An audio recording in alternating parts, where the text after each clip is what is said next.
তো যাক সবসময় তোমরা হাসি খুশি থাকবা, এটাই সবসময় প্রত্যাশা করি।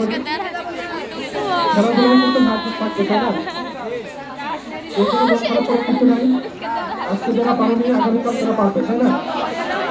মানুষের ভুলের মাধ্যমেই কিন্তু মানুষের যত শিক্ষা, যে কিন্তু মায়ের পেট থেকে সে শিখে অভিজ্ঞতা অর্জন করে আসে না, তাই না? আস্তে আস্তে হচ্ছে ঠেকে, তারপর হচ্ছে শেখে। আজকে তুমি পারোনি, কালকে অবশ্যই পারবা, কিন্তু তোমার ভিতরে মনোবল থাকতে হবে যে আমি পারবই। হ্যাঁ কি আই উইল ডু ইট, আমি এটা করবই, আমি এটা পারবই, তাই নাকি? এই মনোবল কিন্তু তোমাদের ভিতরে থাকতে হবে। সেই মনোবল কি তোমাদের ভিতরে আছে? যাই হলো সুস্থ দেহ, সুস্থ মন, ক্রিয়ায় শক্তি, ক্রিয়ায় বল। আমাদের দেহ মন সুস্থ রাখতে হবে, আমাদের নিয়মিত অনুসরণ করতে হবে, খেলাধুলা এবং সংস্কৃতিকে আমাদের আঁকড়ে ধরে রাখতে হবে, নিয়মিত পরিচর্যা করতে হবে। আজকে আমাদের ছেলেমেয়েরা দুঃখের বিষয় যে খেলাধুলা এবং সাংস্কৃতিক অঙ্গনের সাথে তারা অনেক আগে বিচ্ছিন্ন হয়েছে, যার কারণে তারা মোবাইলে আসক্তি আছে, সারাদিন কিন্তু তারা মোবাইলে ব্যস্ত থাকে।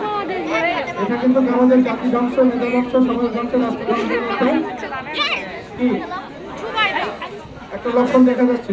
কিন্তু তোমাদের ভিতরে বিশেষভাবে অনুরোধ করবো, একটা প্রশ্নের উত্তর দাও তো তোমরা, একটা সবাই তো লেখাপড়া শিখে ডাক্তার ইঞ্জিনিয়ার হতে চাই, তাই না? বাংলাদেশের একজন শ্রেষ্ঠ ডাক্তারের কথা বলো, নাম বলো। বাংলাদেশের একজন শ্রেষ্ঠ ডাক্তারের নাম বলো। পারবো না? বাংলাদেশের শ্রেষ্ঠ ইঞ্জিনিয়ারের নাম বলো। তখন আমরা ডাক্তার ইঞ্জিনিয়ার হতে চাই না? আমার কাছে কথা হলো যে কেউ যদি লেখাপড়া ভালো করে করতে পারবে করো,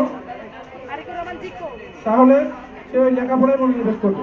আর কেউ যদি ভালো ক্রিকেটার হতে চাও, তাহলে সে ক্রিকেটার হওয়ার জন্য, ভালো ক্রিকেটার হওয়ার জন্যই তাকে মনোনিবেশ করতে হবে।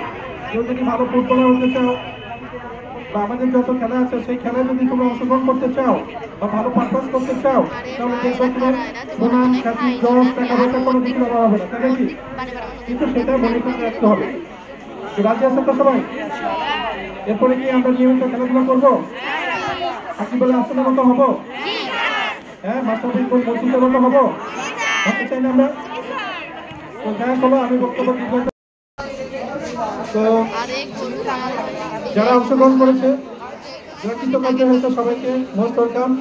আর যারা হতে পারেনি তাদেরকেও ধন্যবাদ। তো এই বলেই